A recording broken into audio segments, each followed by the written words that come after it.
Enough radio.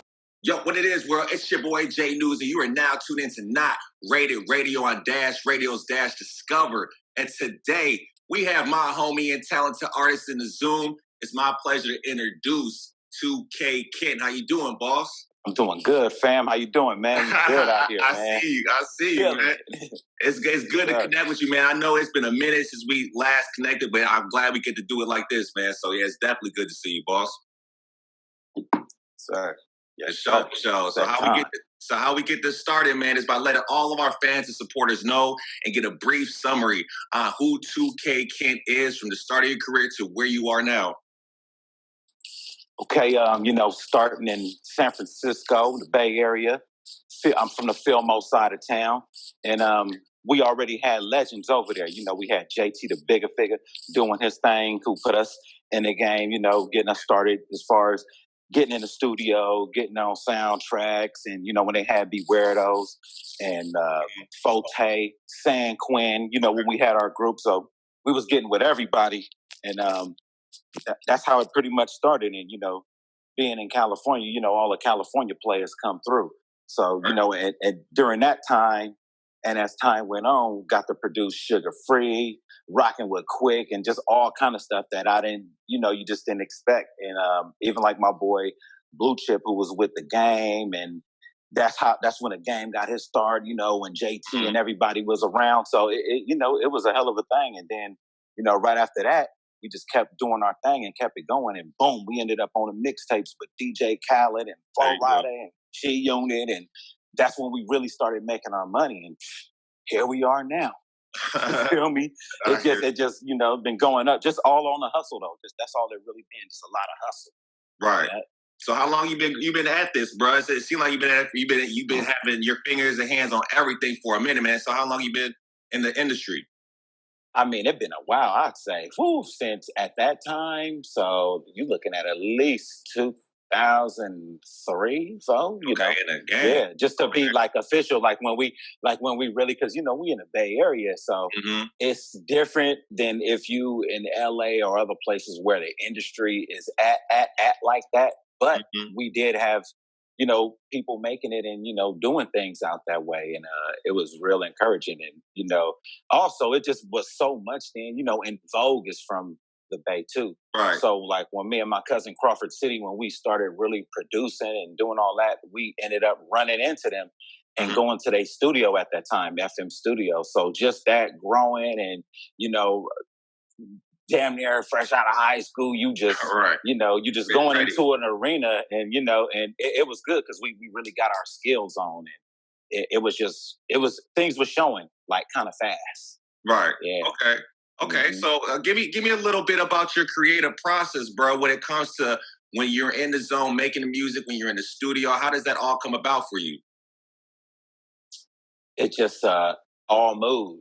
I might just hear something and it goes off. I just go on the mood. That's really it. I might start with a melody, or it might be a rhyme or anything in my head, or even a song, or I might get inspired by a movie or something and be like, damn, I'm in that zone. I'm finna go in there and just play around with that. And I just get started like that.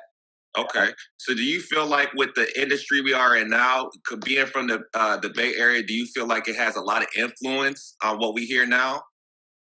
Oh, definitely. We got a lot of,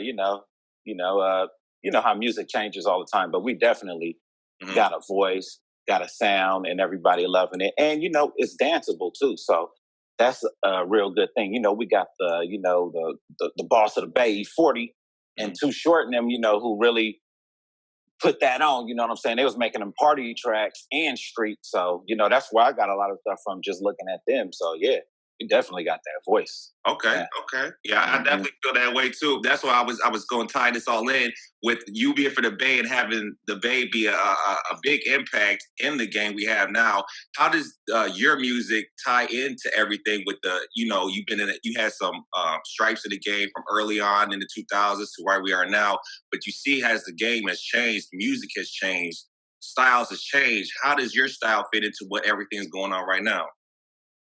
That's a good question. Like, even with my new stuff, I just always kept my ear to the street and just kind of kept going.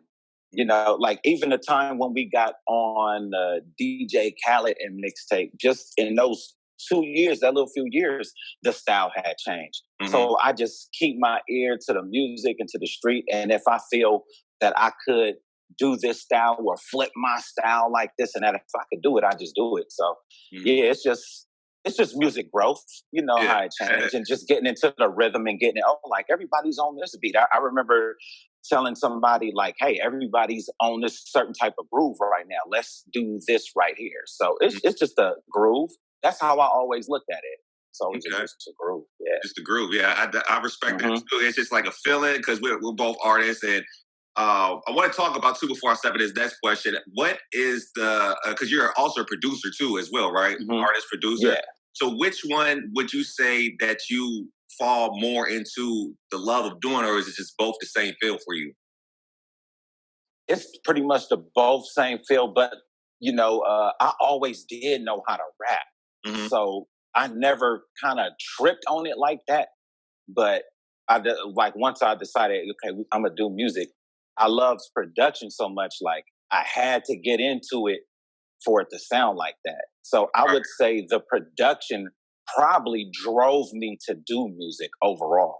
Got you. The production, that's different. Yeah, because I haven't heard that one before with doing these interviews. It's usually like the artist, you know, may just make the music, but you said the production drove you first. It made me, you know, That's big right there. Okay. Yeah, because that music, it talks, man. You feel me? Yeah, you gotta have that sound right so it can speak. So, okay. That's what it is. All right. So stepping right along with this, what are the next steps that you have coming with your music? Do you have any singles that you're working on that you have out right now? Any projects you're trying to, get out there? Or what's the next steps for 2K? Oh, that's a beautiful question, man. So I got a new single coming out soon. I got a few ideas that I'm doing, but I'm gonna do one called Level Up. We're putting that out soon. And then we got another artist on a label, Frank Stickums. He has a single out right now, I Can't Lose. We finna get that spinning and everything. And that's on Vivica Fox movie, Dead End, starring Vivica Fox. So yeah, it's the main song on there. So, we putting that out, and that's already out. So we getting that video out and everything. And Frank Stickums, and he's Bobby. And we putting out a song with him and Bobby Brown Jr. Rest in peace, Bobby Brown Jr. He just passed away, unfortunately. And you know, Bobby Brown is kind of behind me and Frank Stickums' project because he was the one that kind of pushed us. Hey, do this whole project and putting us together with Paul Campbell, Terrell Paul, and everybody. So it's a real big thing. Yeah. Okay.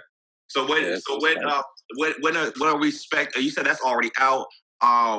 When are we expecting the new stuff from you, or when we're expecting like the projects? Because you already have a couple singles that we played on Not Rated Radio. Those have been buzzing. But what are the next ones that you got seen in the future for yourself? With your label, with your team going on forward?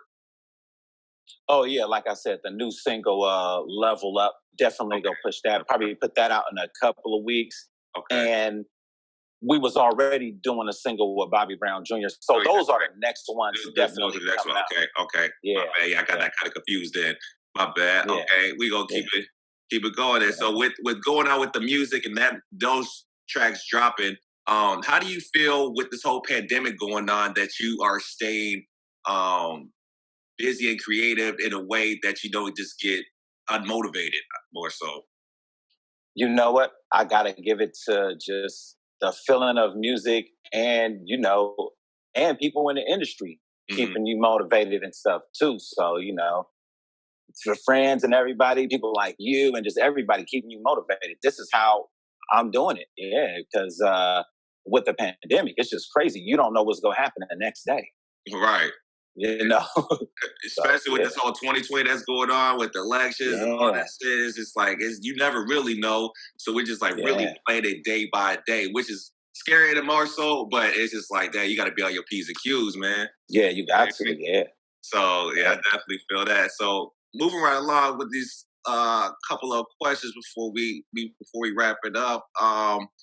What are what is your what is your dopest moment in your career where you were just like, damn, this is like, if it either was a collab or was just like a project being dropped or something? What was your dopest moment in your career where you're just like, damn, I did that? You know what? It's been a few of them, but I'd have to say when I first got out here, and Bobby Brown signed my cousin Frank Stickums. Mm-hmm. And Bobby was hearing our music. We was, at the studio and stuff. And then one day I'm just driving down Sunset and he calls me like, hey, Bobby said he coming to the house right now. Oh, shit. He coming to the house right now. And I'm like, for real? I'm like, all right, let me get on our way. And then, when Bobby was there and what our creatives, being creative and having, so all of us in the studio and him just being right there. And cool, it was like, damn, that's a dope moment. Like, Bobby is right here while we're doing our thing. And, wow, and I'm thinking all kind of like, damn, what if Whitney was here? What if this? At that moment, it was just like a party. It turned into a party, but we was working and he really appreciated our work ethic. He was like, I love you guys' work ethic. Y'all bad. I don't even got to tell y'all nothing. Mm-hmm. So that was a real super dope moment. Yeah, that sounds dope. It's just like being in that environment of a legend, just like, damn, we really vibing out, working, sipping a little something, just really kicking it, man. It's like, man, yeah. Nah, I hear that. Hard. I hear that. Okay. Man. So going into this next question, what is your end goal with all this? What do you see yourself leaving behind, doing? What is this all wrapping up to be for you? I would say just do what everybody did for you. Motivation, encouragement for you to do better, because once again, when I moved out here and getting with Bobby and stuff, now I'm meeting a lot of people I looked up to. Mm-hmm. I'm meeting Jimmy Jam and Terry Lewis and they encouraging you like, yeah, you're doing good, young man. Stay on that right path. So, just by them, and if you can encourage somebody to do right, I think that's the biggest thing because you might change somebody's life. That's the biggest thing. That's hard right there, and that's real shit right there. It's like us at the end of the day. I feel like we're put here to like change people's mind frames of just going to get it. Because at the end of the day, man, all you got. You came in this world by yourself. You gonna die by yourself. So it's like in the time you gonna have to go out there and get it. So I think the message you just laid on everybody right there. Okay. Yeah. But one more time. We need that motivation. Oh, yeah, for sure we do. We show, especially during these times, like I said, the pandemic got shit all fucked up. So we definitely need some motivation. Crazy, man. But before we get up out of here, can you just give one more time where the fans and followers can follow you, listen to your music, just get in touch with 2K, and, just get in touch with your brand, bro? Oh, definitely. You can definitely check me out on iHipHopTV. Mm-hmm. Definitely to iHipHopTV.com. You can check my Instagram, 2K_Kent official, 2K Kent TV for YouTube. And that's where everything is at right there. And 2K Kent on Twitter, 2K_Kent. Yeah, on Twitter. So we pretty much put everything there. Okay. Yeah. Well, y'all heard it, man. Yeah. Make sure y'all go follow. Make sure y'all go stream. Run up them numbers. You know how we need to get it this year and forever. Off top, man. Like I said, it's a pleasure to have you on, boss. And during these times, man, stay safe. I'm gonna stay connected with you during these times, so we can, definitely chop it up sometime. Great.